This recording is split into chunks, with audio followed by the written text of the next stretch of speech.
Welcome to Reiki Rising, your guide to all things Reiki and igniting your spiritual path.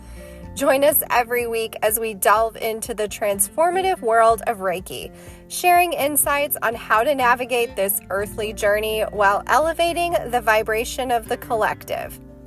Be prepared for deep discussions, enlightening interviews, and maybe even a glimpse or two into our live Instagram Reiki shares and conversations. Whether you're a seasoned practitioner or new to the energy healing realm, this podcast is your sanctuary for growth, healing, and connection.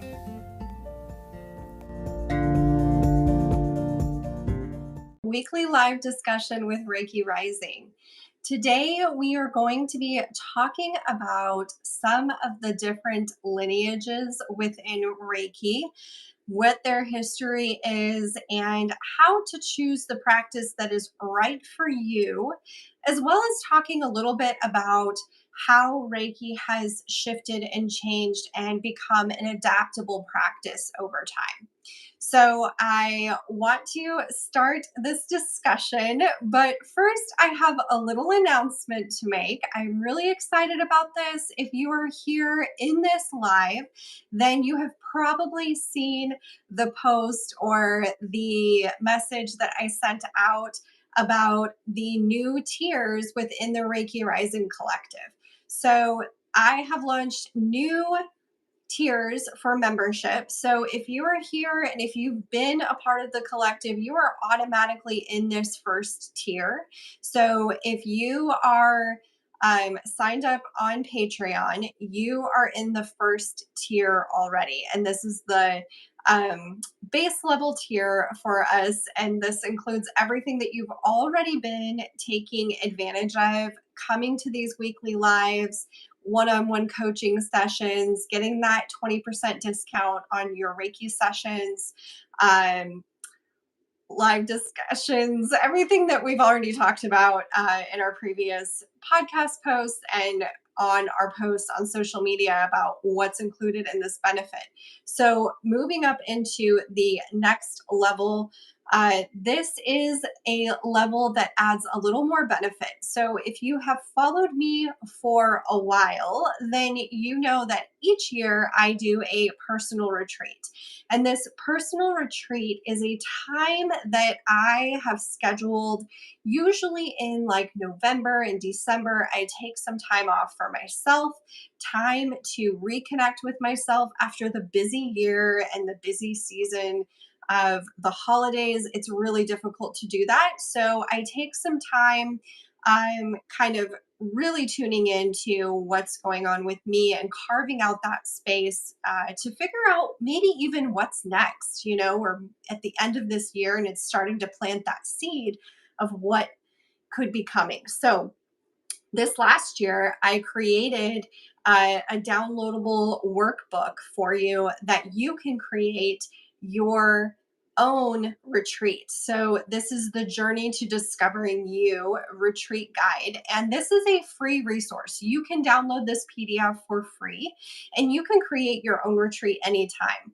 But with this next tier level, so the mid-level tier of the Reiki Rising Collective, you get one-on-one coaching with me every month, but you also get this Reiki coaching, soul searching process. So we get to curate this retreat just for you. So I get to work with you, you get to work with me, and we co-create a program that works for you. We set goals, I'll check in with you, and this will be a more guided experience. You will also get 2 free Reiki sessions every year, each one in within a 6-month period. So the first part of the year and the second part of the year. If you are not a monthly Reiki practitioner, if you don't come to Reiki sessions every month and you feel like maybe that's not accessible, this level of the membership gives you the option to do one at the beginning of the year or middle of the year, just 6 months apart. So you get one each 6-month period. And the reason that I wanted to add this benefit was because This gives you an option if you have either never done a Reiki journey or if you are looking to add something to your practice of holistic care, of spiritual health, and of your soul journey of deepening that practice a little. This takes you into the level of maybe creating a cap on the beginning and the end of the year, where maybe this first session we set an intention for the year with a guided Reiki journey. And then at the end of the year, maybe we use that session to process the year and look at how those two parts came together and look at how much we've grown and changed and shifted, and maybe set an intention for the next year coming. So this is all very intentional. I wanted to create a way to really deepen this online connection with you, to really cultivate this community and build something really beautiful and supportive for you and your practice, while empowering you to go a little deeper and to access these tools in a way that hopefully is more accessible to you. There is another level. There is the Silver Sage level, and this is a limited availability. So I've capped this at 10 members. So this is something that is, if you are wanting to make a more uh, significant contribution and commitment to your practice, this is for people who maybe already are monthly Reiki practitioners. So maybe you come in to see me every month already. This is a great option for you. I've opened this up for 10 people just because I am one person. And so it would be really difficult for me currently to be providing this service for more than that, just with my current schedule. However, in the future, this may expand and there may be more spots available. But for now, this is limited. 10 is the cap that I can bring this offering forward for. So, what we get here in this one is you get everything that's already included in the collective. You get the entire first and second tier. So if you're already a member of the collective, you continue all of your benefits and you get the second tier benefits of the curated retreat, personal retreat. And this can happen anytime in the year that works best for you. And this doesn't have to be something that is a, a week off traveling or anything like that. This retreat is made to fit your life. So you get that, plus you get not two free Reiki sessions, but you get a Reiki session every single month. So this means that your price that you are already paying for your monthly Reiki session is going to be lowered. So you get your free, quote unquote, free, you get your discounted Reiki session with me every month. So if this is something you're already committed to, take advantage of this before those 10 spots fill up, because you get to lock in that lower price. So normally an hour session with me is $75. And that is for in-person Reiki sessions or distance Reiki sessions. This higher tier is 55.55. So you get a significant discount and you also get all of your other Reiki sessions. So if you wanted to do 2 Reiki sessions in a month because maybe there's something going on there that you want to dive a little deeper into, you also still get 20% off of those Reiki sessions as well. So, this is a huge discount for you if you are already a regular Reiki client of mine. Definitely look at taking advantage of this. This is locks in that price and it gives you that discount every month. So, check your inbox. I have sent out emails with a link for this. Definitely try to lock that in and take advantage of not only getting that discount, but everything else that's included. So you get to join us for the lives, you get free workshops. The workshops that I post to Patreon will be free for you. You'll also get early access to those workshops, and you will get sorry, and you will get um, all the benefits of everything, joining the discussions, coming here to the live, early access workshops. You get one-on-one coaching. You get the soul journey discovery retreat. I can't think of the word, retreat. So, anyways, can you tell I'm excited? I'm really excited. So, I will wrap up this 10-minute long discussion about all of the exciting things to do with Reiki Rising that are coming up. So, with that said, let's go ahead and get to the topic for today. Today, we are talking about Reiki lineage. So, we are talking about all of the different lineages that there are within Reiki.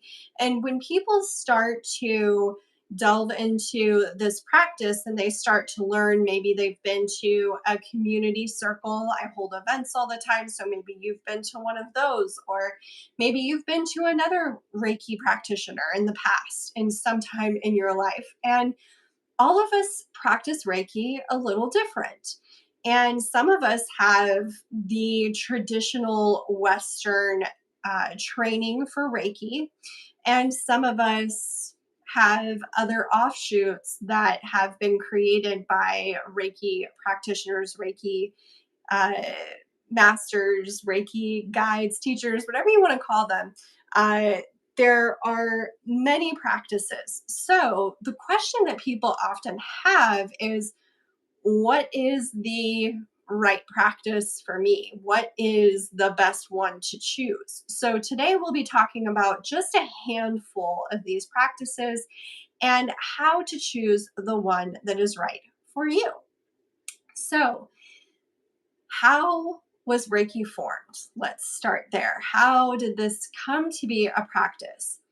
I will preface this with, I am speaking in Western terms here when I talk about where Reiki came from. This, in my personal opinion and the belief of many others, this is a practice that is cross cultural. It is a practice that has been passed down through the ages. It's timeless. It is something that is existent and always has been and is within each of us already, regardless of your attunement to that energy. So, this is a practice that you have access to already, and it's something that existed prior to the 1920s, prior to the early 20th century, prior to anything that we know of as Reiki today in the Western world. So that is my belief. And a lot of that comes from the particular trainings that I have been attuned to, including, so I have received level 1 and level 2 of the Usui Reiki, Holy Fire Reiki training attunements. Then I received all 4 attunements for Shambhala Reiki, which I'll be discussing last as one of these topics. If you have been to my Soul Harmony workshop, then you have, or taken it online, it's now available online. So if you have checked out the Soul Harmony workshop, you know a little bit of this information already. You've learned some of the history of this practice and some of the information about Shambhala Reiki, but I haven't gone into full depth since that is a level 1 attunement. It's very focused on Reiki for self-care. And then if we want to take that into other levels of attunement for Shambhala Reiki, there's deeper history and knowledge that can be shared there as well. So, just like with any of these practices, each attunement has its own knowledge that's shared, and it's a step by step process.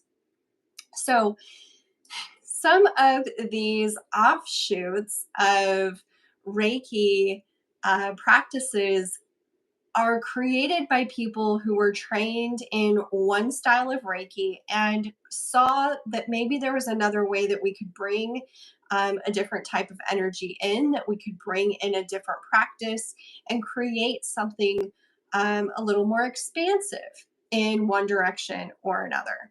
So, the Western style of Reiki that most people are most accustomed to, that most people know when they think of Reiki, is Usui Reiki. This is the practice that was created by Mikao Usui in the early 20th century. And this practice, there is a little story here about how he was looking for a way to help people, help the collective, and he was having a really difficult time. So I'll share this brief overview of this story, not in as much detail as the Soul Harmony workshop, but I'll share a brief story with you. So he climbs to the top of this mountain, and he spends 40 days there, and he each day takes a stone and throws it off the edge, and he wants to find a way to help people. This is a practice of meditation, of retreat, of soul reflection. He's going there with the intention of figuring this out or he will perish, essentially. It's a little dark, but that's, whatever you want to read into that. So, um, on the last day, he has this vision of Reiki, of helping other people with Reiki, of teaching Reiki, and these symbols come through, and he um, becomes aware and attuned to this practice. And so he knows that he is supposed to teach this and share this with other people. And as he, part of this story is as he's running down the hill, he stubs his toe maybe and places his hands over his foot and notices that it is relieved. The pain is relieved. And so he is just astounded that this has to be this practice of Reiki. So um, he creates this practice, this whole teaching system around Reiki, and that's what was brought to the Western world, and that's what's most commonly known is the practice of Usui Holy Fire Reiki. So this practice has been taught to so many people worldwide, and I personally feel like some people that I talk to that have had this training have a feeling of this is the best and the most true version of Reiki, that this is the only legitimate training of Reiki or something that was created that's similar. There are very few that, if you want to get your internationally recognized Reiki certification, you have to go through certain programs. Now, I totally understand the need for this early on, and maybe even still continued this need to make sure that there is a structure and that people are completing adequate training before practicing Reiki. However, I think that things have shifted. This is one of the reasons that the symbols were kept so secretive, and that the tradition of Reiki, and especially Usui Reiki, is to not share these symbols unless you are teaching someone, attuning someone to Reiki. So that practice is something that, I think served a purpose. And as I learned more in Shambhala Reiki, why that kind of was very important during the early stages of people really accessing this energy within them and how powerful it is.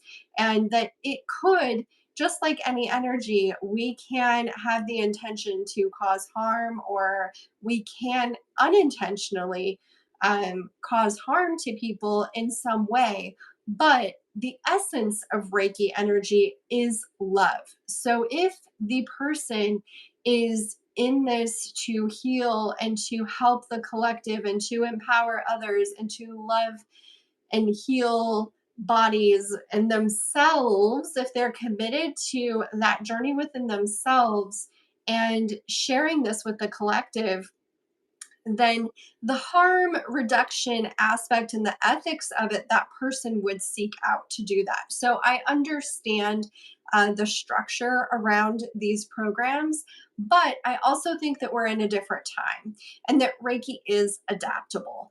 And the proof of Reiki being adaptable is that there are so many hundreds of different offshoots of Reiki, because as we become more attuned with this energy and as we work with Reiki energy more, we begin to receive symbols and images and intuition from within and from our guides, helping us on this journey to help the collective and to empower others to heal and to continue their spiritual path. So it's understandable that it would be something that is expanded on over time. Now, there is absolutely no way that I will be able to cover every single type of Reiki practice that there is. So, if this is something you're interested in, I first of all highly recommend looking at even just a list of the different Reiki practices and just noticing what jumps out at you. Does something catch your attention? And then research that a little further. Research where it comes from, what the programs are like, what they are involved with. Are they online or in person? We'll talk a little bit more about that later. But research the programs, research a teacher that has credentials, who obviously has been attuned to this and is not just not is sharing information haphazardly and doesn't give you the adequate education that you need to utilize this energy however you are looking to utilize it. So, I will talk a little bit about a few of these. So, if I was talking previously about the like internationally recognized certification. So, to receive that, you have to be taught by a master teacher, be attuned by someone who is registered with this program. So, to get registered, you have to be attuned by somebody who already is and receive your attunements and your training from them. There's a certain period you need to practice that, and then you can register and be a nationally certified um, Reiki practitioner. So I will say that that is not necessary, and that is totally a choice that you can make if you feel like that's something that you want to do. I don't feel the need personally to do that.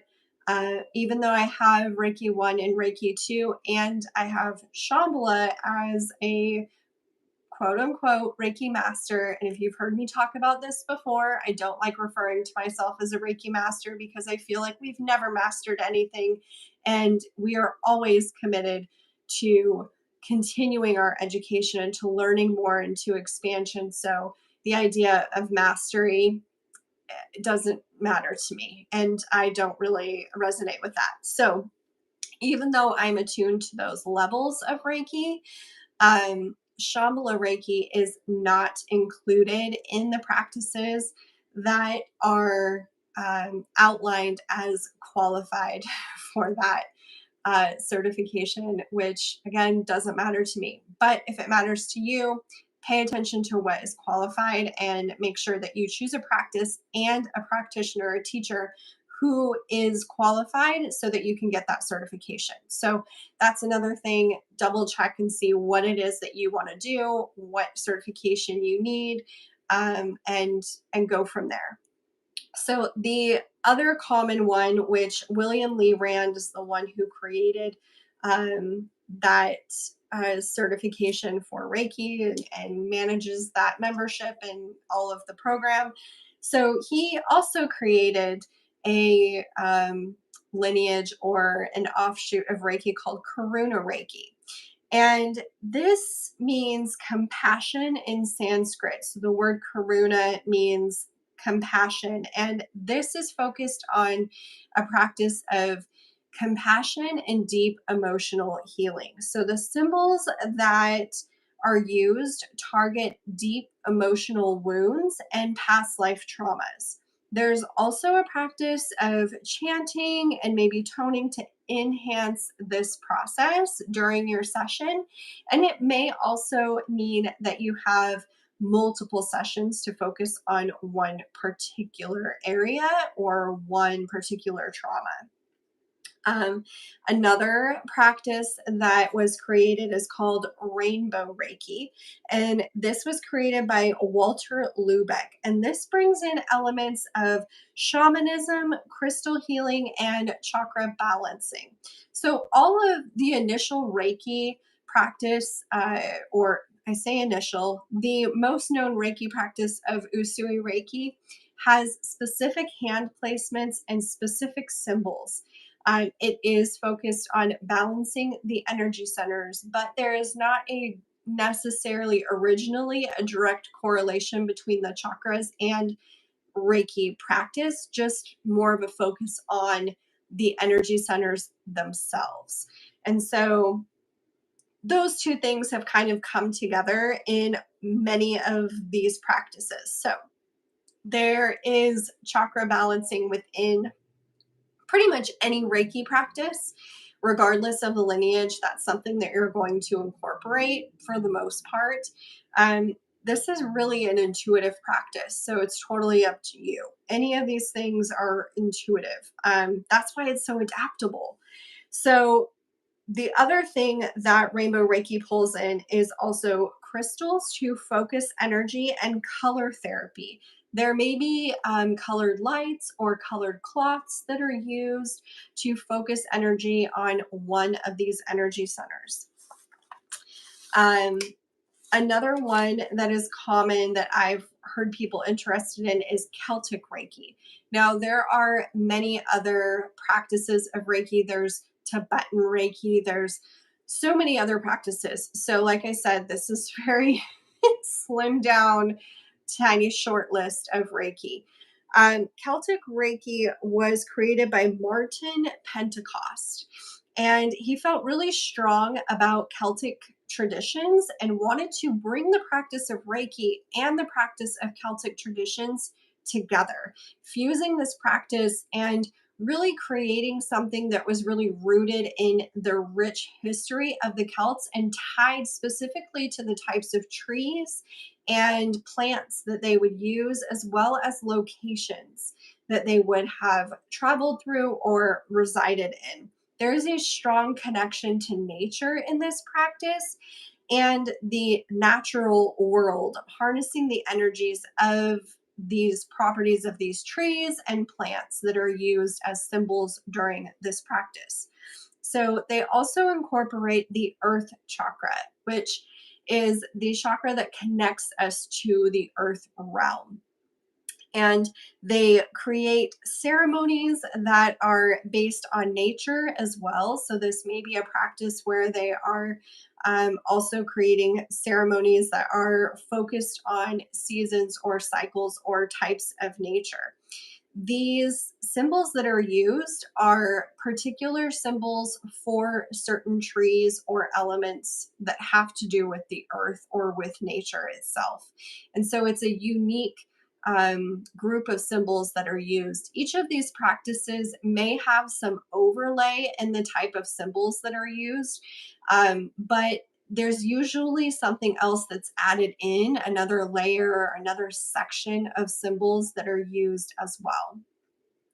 Now, the last one that we'll be talking about is Shambhala Reiki. And this is the practice that I am attuned into as well. And this was created by John Artmage. And the Shambhala Reiki practice has also been called Shambhala multidimensional healing because it works on multiple layers of our energetic bodies. So we have our physical body, which again, all Reiki does this, but the focus for each one may be a little different. So this one has, Shambhala has a specific focus on the multiple layers, whereas Celtic Reiki has more of a focus on the earth energies. And Usui Reiki has more of a focus on specific symbols and hand placement. Shambhala Reiki focuses more on your intuition and developing your intuition and empowering you. And by working with the multidimensional layers of our being, because we are multidimensional beings, we're able to receive and to practice a much deeper, more effective layer of healing. We do use the same symbols as Usui Reiki, but it's also expanded and very eclectic. There are many, many symbols within this system that are used for specific purposes. Just like any of the symbols that are used in the traditional system of Usui Reiki or Karuna Reiki, there are symbols that come from actually all different cultures when you come into Shambhala Reiki. And this is for a practice of spiritual advancement and enlightenment and a higher consciousness. So, if you are on a journey of trying to expand your consciousness, this might be a practice for you, something that's more eclectic and something that's more empowering because it allows you to take control. And again, this is something that, depending on your practitioner, depending on your teacher, and depending on the lineage that you choose, that may also be a part of it. Let's see. Shambhala also works with the I am presence and the violet flame. So the violet flame is a place where we can really connect with our intuition and with our intuitive wisdom within us. The preface of this practice of Shambhala is to awaken the energy of Reiki that is already within you, that we have all been attuned to this practice and this vibration of love. And by working with these energies and tuning into our intuition and listening to our guidance from within and what we feel called to do with this energy, that is what the Shambhala Reiki practice is about. That is it's to heighten the loving vibration of compassion for the collective, for all. So that's why I was really drawn to the Shambhala practice. One, because it's more eclectic, and the way that I had practiced Usui Reiki was very confined to me, it felt like, but I also had already started using my intuition to guide energies in a different way.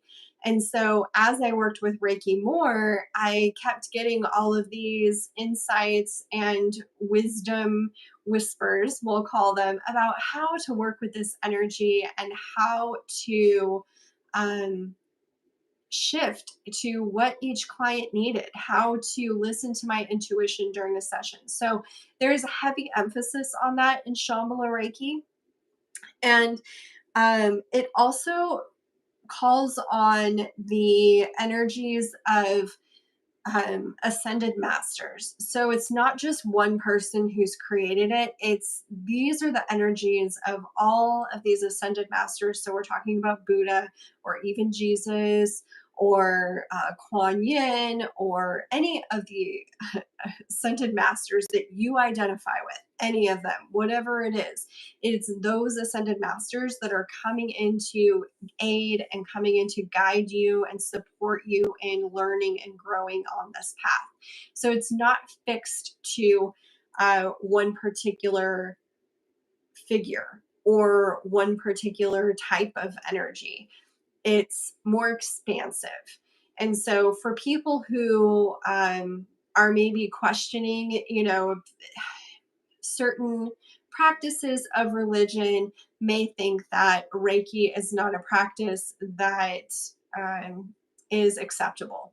So, with that, I think, just trust your intuition and lean into what is right for you. Everything is up to you. You have the choice. So, I feel like Shambhala Reiki is more expansive because it does include several different uh, ascended masters or beings that have created this knowledge base for us. And so it may be more accessible to more people, I guess, is what I'm trying to say.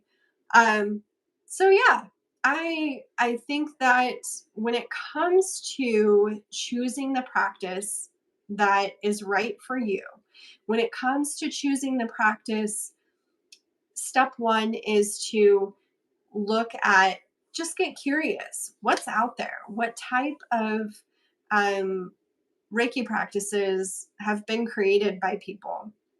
Do your research. Pick a book. I read this book called Reiki Magic, and that book opened my eyes to there being so many other types of symbols and how so many practitioners had found these symbols and come across these symbols in their treatments during their sessions and started using them. So it's so expansive.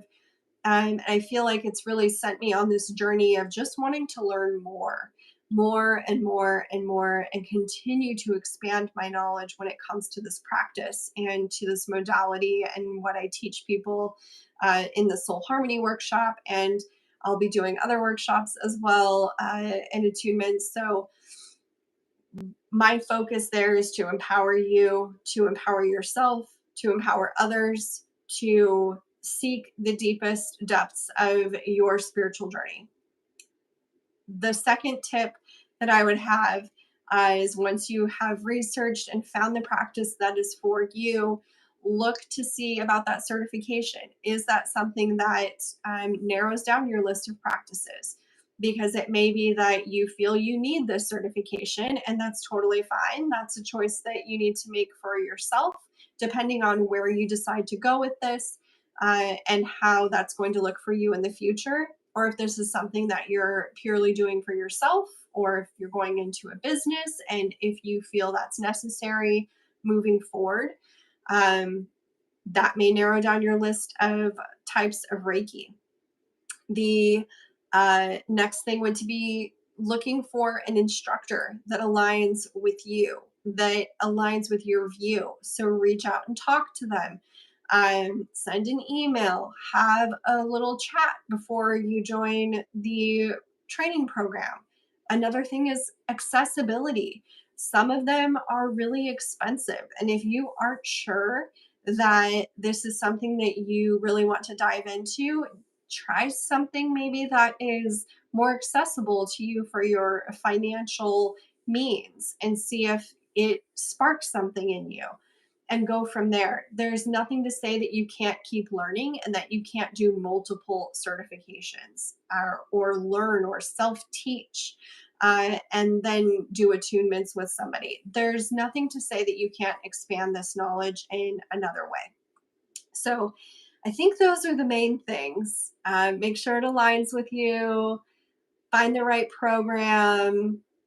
Find a good practitioner, a good teacher, and go from there. Trust your intuition. Whatever you're being called to first, whatever really interests you, check it out. Do some research. Learn a little bit on your own and dive a little deeper into it. This is your journey, and you can take it wherever you want. So that is it that I have for the discussion today. Let's go ahead and move into the Reiki share.